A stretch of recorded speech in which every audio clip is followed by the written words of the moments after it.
My name is Brooke Lawson, and I was 36 years old the week I discovered that my best friend of nearly 20 years was willing to destroy my marriage for one of the most selfish reasons imaginable. For most of my life, I believed friendships were supposed to grow stronger with time. I believed that if someone stood beside you through enough birthdays, heartbreaks, weddings, and family milestones, they eventually became family themselves.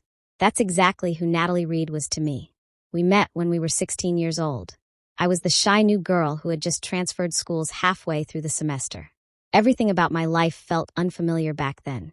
New city, new classmates, new routines. Natalie was one of the first people who spoke to me. She sat beside me during lunch on my first day and spent the entire period introducing me to people. That small act of kindness changed everything. Over the years, we became inseparable. We survived high school together. We attended each other's graduations. We celebrated promotions. We cried through breakups. When I met the man who would eventually become my husband, Natalie was one of the first people I told. When Daniel proposed, she was standing right beside me afterward, screaming louder than I was. When I got married, she sat in the front row. When my son Noah was born 4 years later, she arrived at the hospital carrying flowers and a stuffed giraffe. For nearly 2 decades, I trusted her completely. That's why what happened next felt impossible. 3 months before everything exploded, our friend group had started planning a girls' trip. There were 5 of us. Unfortunately, I couldn't attend. Work deadlines were piling up, and I'd already committed my vacation days to a family trip overseas later that year. Everyone seemed disappointed, but understanding. At least that's what I thought. A few weeks later, another group event came up. Again, I couldn't attend. Noah got sick the night before. I stayed home with my son while everyone else went. Natalie never complained, never argued, never acted upset. If anything, she seemed supportive. That's why I never saw the resentment building underneath. The week everything happened started with a severe weather alert. I was supposed to travel for work on Wednesday. The trip was canceled late Tuesday evening. Instead of spending the day in another city, I stayed home with Daniel and Noah. My husband left briefly at dawn to secure his business before the storm arrived. By breakfast time, he was back home. The 3 of us spent the day together. We watched cartoons, made pancakes, played board games with Noah. The storm never became serious until later in the afternoon. It felt like one of those rare family days that happen unexpectedly. Peaceful, ordinary, perfect. 3 days later, after our usual Saturday gym class, Natalie approached me in the parking lot. Her expression looked serious, almost frightened. "Brooke," she said quietly, "we need to talk." I had no idea those 4 words were about to end a 20-year friendship. Welcome to dramatic revenge. The moment Natalie said we needed to talk privately, I assumed something had happened to her.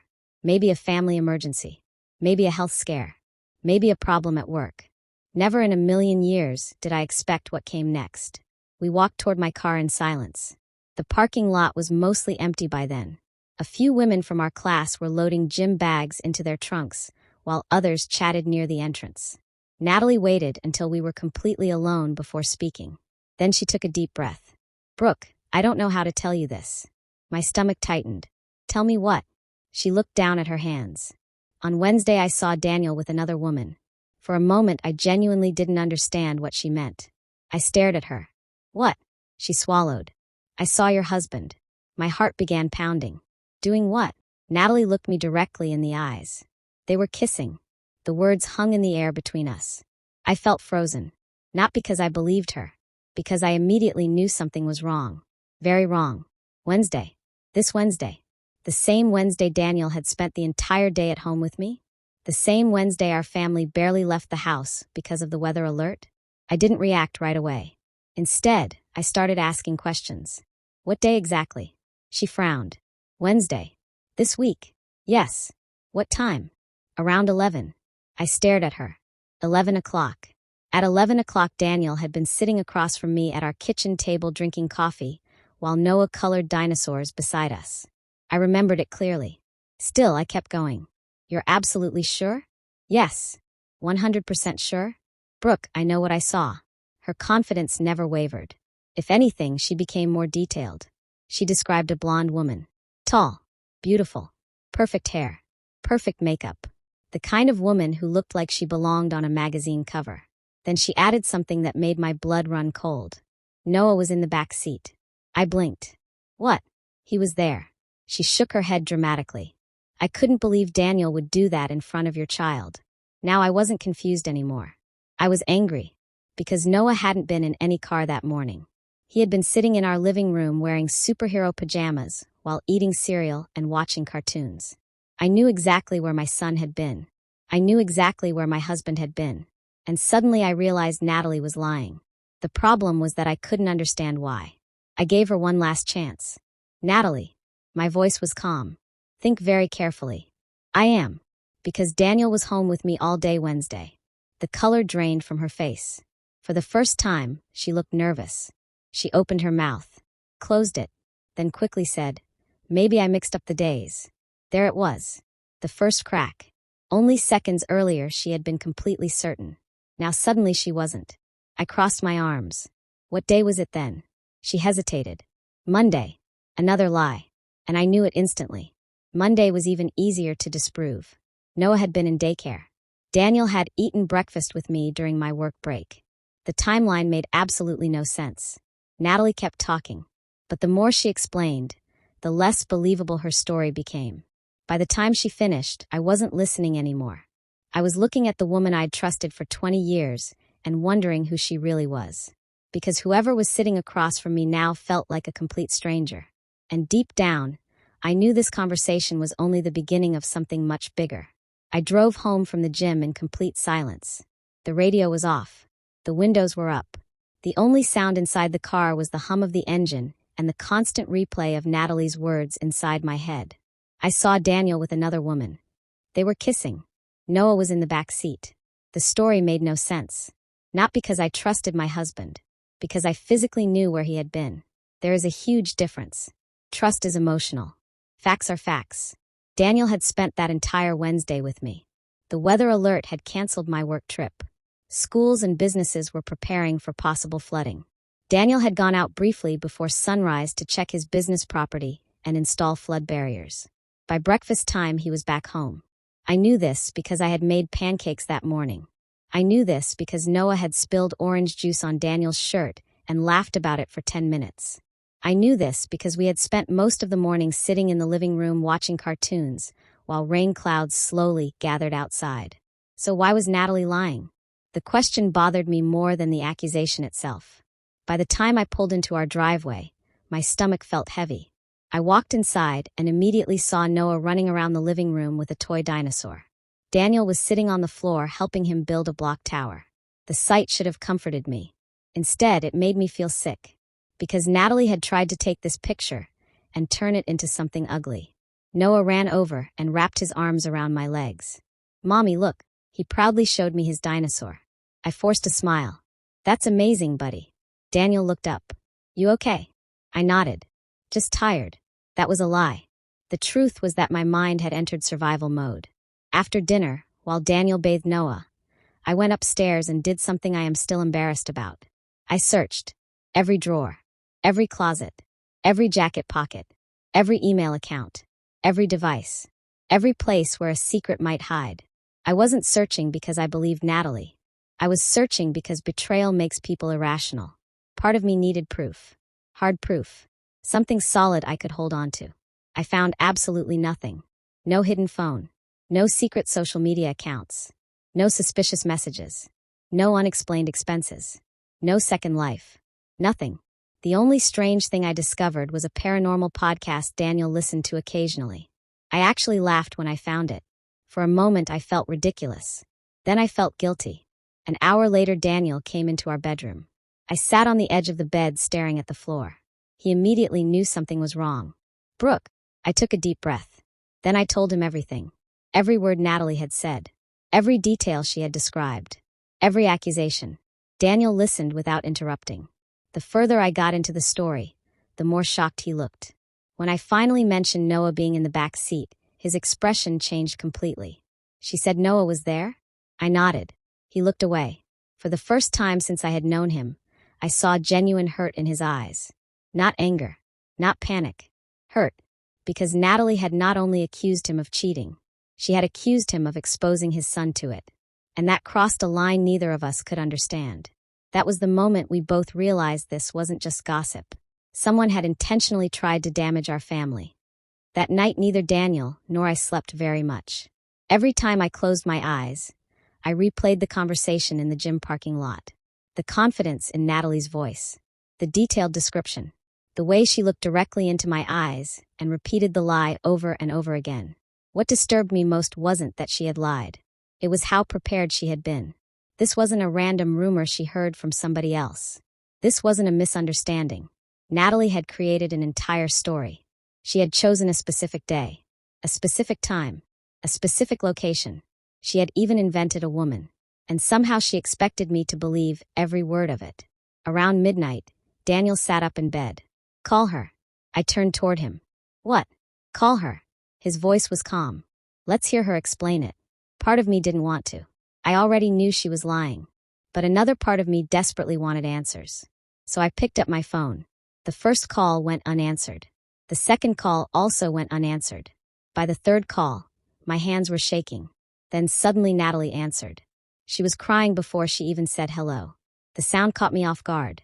For years, hearing Natalie cry would have instantly triggered my protective instincts. I would have wanted to comfort her, help her, fix whatever was wrong. But that night was different. I wasn't calling as her friend. I was calling as someone whose family had just been targeted. Natalie, I said. My voice sounded strangely calm. Why did you lie? She immediately denied it. I didn't lie. The answer came too quickly, almost automatically. I glanced at Daniel. He was sitting beside me listening. Natalie, we were together all day Wednesday. She continued crying. Then she changed her story.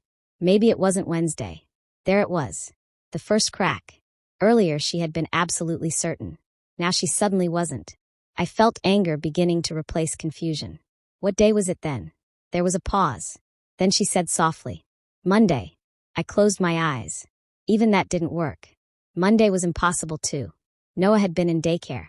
Daniel had been working. I had met him during my lunch break for breakfast at the cafe near his office. The timeline made no sense. I pointed that out. Carefully. Step by step. The more facts I presented, the harder Natalie cried. Eventually Daniel spoke. His patience had clearly run out. Natalie. His voice was firm. If you have any respect left for Brooke, tell the truth. Silence. For several seconds nobody spoke. I could hear her breathing. I could hear her crying. Then finally she whispered something. I'm sorry. Not, I was mistaken. Not, I got confused. Not, I saw somebody else. Just, I'm sorry. The moment those words left her mouth, I knew. She had been lying the entire time. I opened my mouth to ask another question. But before I could speak, the line went dead. She hung up. For several moments Daniel and I simply stared at the phone. Then I tried calling back. No answer. Again. No answer. Again. Straight to voicemail. A few minutes later I checked social media. Blocked. Daniel checked his. Blocked. It was unbelievable. Natalie had spent 20 years building trust. Then in less than 20 minutes she destroyed it and disappeared. The next morning I started contacting our mutual friends. Not because I wanted drama. Because I needed witnesses. Someone willing to lie about a marriage is capable of telling that lie to other people too. And I wasn't willing to sit quietly while Natalie controlled the narrative. What happened next surprised everyone. Because the more people reached out to Natalie, the more people she blocked. By the end of the day, confusion had spread through our entire friend group. Nobody understood what was happening. And honestly, neither did I. At that point, I still believed there had to be a deeper explanation. Maybe she was experiencing a mental health crisis. Maybe something terrible had happened in her life. Maybe she genuinely needed help. The truth turned out to be much worse. Because there was nothing wrong with Natalie at all. She knew exactly what she was doing. That night neither Daniel nor I slept very much. Every time I closed my eyes, I replayed the conversation in the gym parking lot. The confidence in Natalie's voice. The detailed description. The way she looked directly into my eyes and repeated the lie over and over again. What disturbed me most wasn't that she had lied. It was how prepared she had been. This wasn't a random rumor she heard from somebody else. This wasn't a misunderstanding. Natalie had created an entire story. She had chosen a specific day, a specific time, a specific location. She had even invented a woman. And somehow she expected me to believe every word of it. Around midnight, Daniel sat up in bed. "Call her." I turned toward him. "What?" "Call her." His voice was calm. "Let's hear her explain it." Part of me didn't want to. I already knew she was lying. But another part of me desperately wanted answers. So I picked up my phone. The first call went unanswered. The second call also went unanswered. By the third call, my hands were shaking. Then suddenly Natalie answered. She was crying before she even said hello. The sound caught me off guard. For years, hearing Natalie cry would have instantly triggered my protective instincts. I would have wanted to comfort her, help her, fix whatever was wrong. But that night was different. I wasn't calling as her friend. I was calling as someone whose family had just been targeted. "Natalie," I said. My voice sounded strangely calm. "Why did you lie?" She immediately denied it. "I didn't lie." The answer came too quickly, almost automatically. I glanced at Daniel. He was sitting beside me listening. "Natalie, we were together all day Wednesday." She continued crying.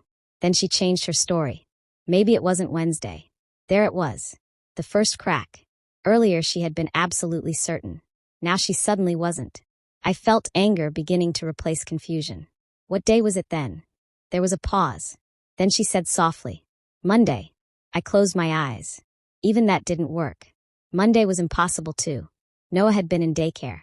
Daniel had been working. I had met him during my lunch break for breakfast at the cafe near his office. The timeline made no sense. I pointed that out. Carefully. Step by step. The more facts I presented, the harder Natalie cried. Eventually Daniel spoke. His patience had clearly run out. "Natalie." His voice was firm. "If you have any respect left for Brooke, tell the truth." Silence. For several seconds nobody spoke. I could hear her breathing. I could hear her crying. Then finally she whispered something. "I'm sorry." Not, "I was mistaken." Not, "I got confused." Not, "I saw somebody else." Just, "I'm sorry." The moment those words left her mouth, I knew. She had been lying the entire time. I opened my mouth to ask another question. But before I could speak, the line went dead. She hung up. For several moments, Daniel and I simply stared at the phone. Then I tried calling back. No answer. Again. No answer. Again. Straight to voicemail. A few minutes later, I checked social media. Blocked. Daniel checked his. Blocked. It was unbelievable. Natalie had spent 20 years building trust. Then in less than 20 minutes, she destroyed it and disappeared. The next morning, I started contacting our mutual friends. Not because I wanted drama, because I needed witnesses. Someone willing to lie about a marriage is capable of telling that lie to other people too. And I wasn't willing to sit quietly while Natalie controlled the narrative. What happened next surprised everyone. Because the more people reached out to Natalie, the more people she blocked. By the end of the day, confusion had spread through our entire friend group. Nobody understood what was happening. And honestly, neither did I. At that point, I still believed there had to be a deeper explanation. Maybe she was experiencing a mental health crisis. Maybe something terrible had happened in her life. Maybe she genuinely needed help. The truth turned out to be much worse. Because there was nothing wrong with Natalie at all. She knew exactly what she was doing. By Monday morning, the entire situation had become the main topic of conversation among our friend group. Not because I was trying to turn everyone against Natalie. In fact, I spent most of the weekend trying to convince myself there had to be another explanation. People do not normally throw away 20 years of friendship over nothing. At least that's what I believed. The Natalie I knew had flaws, just like anyone else. She could be stubborn. She could gossip a little more than she should. Sometimes she inserted herself into situations that didn't involve her.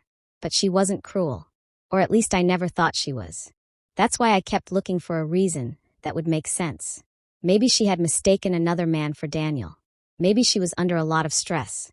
Maybe she was having some kind of emotional breakdown. The problem was that every possibility collapsed the moment I remembered one thing. Natalie had not simply told a lie. She had defended it, repeated it, expanded it. She had confidently answered every question I asked. She described the woman. She described the car. She described the location. She described my son sitting in the back seat. That level of detail doesn't happen by accident. The more I thought about it, the worse I felt. By Tuesday, several friends had attempted to contact her. Every single one received the same treatment. Blocked. Ignored. or left on read. Even Mia couldn't get through to her. That was unusual. Mia and Natalie had been close almost as long as we had. If Natalie was genuinely struggling, Mia would normally have been the first person she called. Instead, she completely disappeared. Then somebody contacted her mother. At first I felt uncomfortable about that. Natalie was 29 years old. Calling her mother felt extreme. But everyone was worried. Her mother's response only increased the confusion. She sounded shocked. Genuinely shocked. According to her, Natalie was refusing to explain what happened. Whenever her mother asked questions, Natalie either changed the subject or stopped responding. That scared me more than I expected. Because if even her own mother couldn't understand her behavior, what chance did the rest of us have? One evening Daniel found me sitting at the kitchen table staring into space. Noah was asleep upstairs. The house was quiet. "What are you thinking about?" he asked. I sighed. "I don't know anymore." He pulled out a chair and sat beside me. "You're trying to solve it." "Maybe. You don't need to." I laughed softly. "That's easy for you to say." "No." He shook his head. "It's not." I looked at him. Daniel rarely spoke badly about people. Even after everything Natalie had done, he hadn't insulted her once. But this time his expression was serious. "Brooke, normal people don't invent stories like that." The statement hung in the air. Because he was right. Normal people don't create detailed accusations about their friend's marriage. Normal people don't involve children in those accusations. Normal people don't double down when confronted with facts. For the first time, I started considering something uncomfortable. Maybe the friendship I thought I had wasn't real. Maybe I knew the version of Natalie she wanted me to see. Maybe there was another version hiding underneath. A version that had been building resentment for years while smiling to my face. That possibility hurt more than the lie itself. Because if it was true, then I wasn't just losing a friendship. I was discovering that one of the most important relationships in my adult life had been built on a foundation I never truly understood. And deep down, I was beginning to fear that whatever explanation eventually came, it wasn't going to make me feel better. It was only going to make me question everything I thought I knew about my best friend. 6 days after the confrontation in the parking lot, I received a phone call that I had almost given up expecting.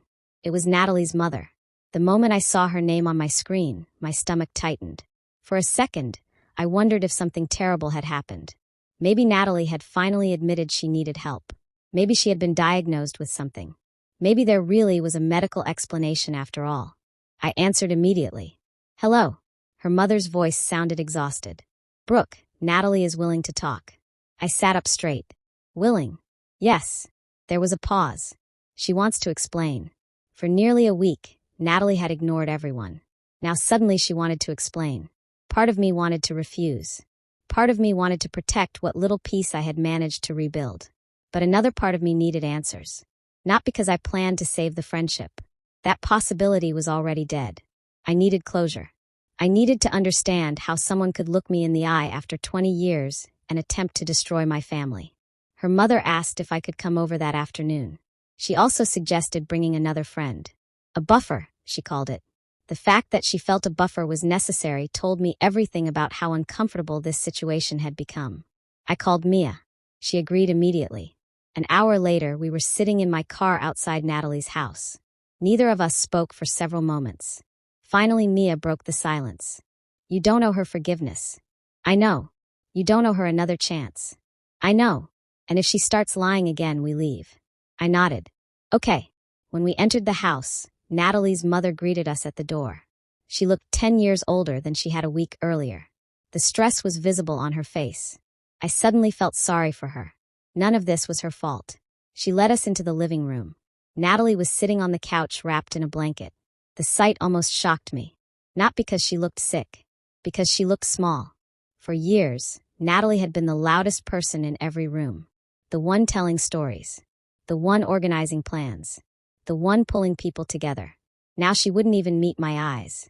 For several long seconds nobody spoke. Then Natalie started crying. Immediately. The tears came before any explanation. Before any accountability. Before any answers. "I'm sorry," she whispered. I said nothing. "I'm really sorry." Still nothing. She looked up. Her eyes were red. Her voice was shaking. "I never meant for this to get so bad."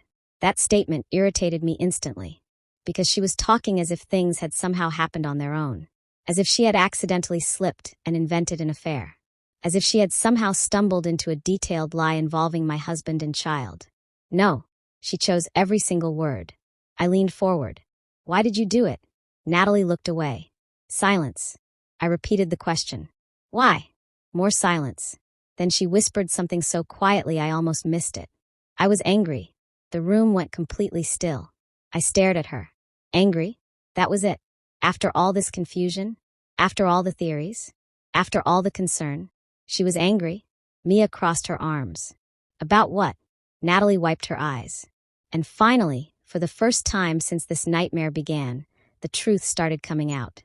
Not because she wanted to tell it, because she had run out of lies.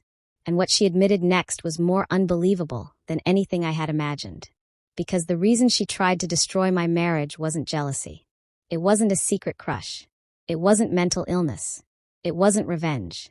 It was something so selfish and childish that for several seconds I genuinely thought I had misunderstood her. Unfortunately, I hadn't. For a few seconds after Natalie said she was angry, nobody in the room spoke. Her mother looked confused. Mia looked irritated. And I simply waited.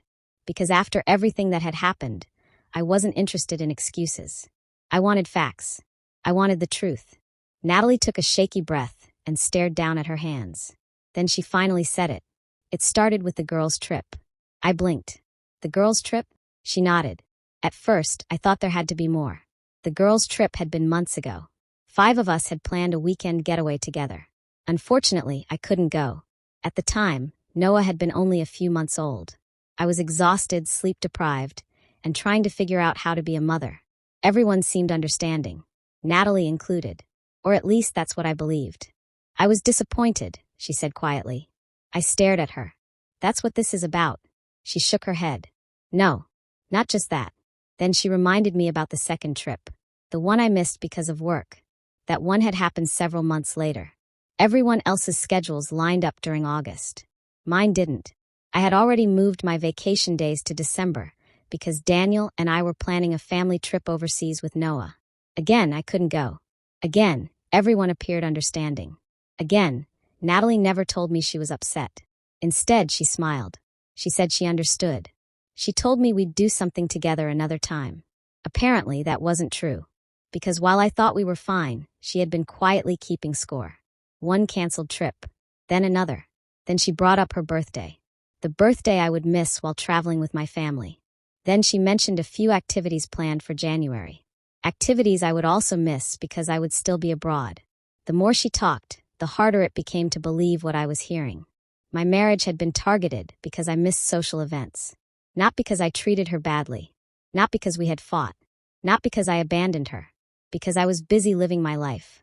I looked at her. Natalie, people miss trips. She immediately started crying again. You don't understand. No, I said firmly. I don't. For the first time during the entire conversation, my patience disappeared. Because the explanation wasn't making things better. It was making them worse. Much worse. I had a baby. My voice was calm but sharp. I had work obligations. I had family plans. What exactly was I supposed to do? She opened her mouth. Closed it. Then she whispered the sentence that changed everything. I just wanted things to go back to how they used to be. The room went silent. Her mother stared at her. Mia stared at her. And I felt something inside me finally click into place. Natalie wasn't angry because I missed a trip. She was angry because my life had changed. Marriage changed it. Motherhood changed it. Responsibilities changed it. For years, I had slowly become less available. Not because I loved her less. Because adulthood requires choices. I couldn't spend every weekend socializing anymore. I couldn't drop everything for spontaneous plans. I couldn't build my entire schedule around friendships. I had a husband. I had a child. I had obligations. And somewhere along the way, Natalie had started seeing those things as competition. Not additions to my life. Threats to her place in it.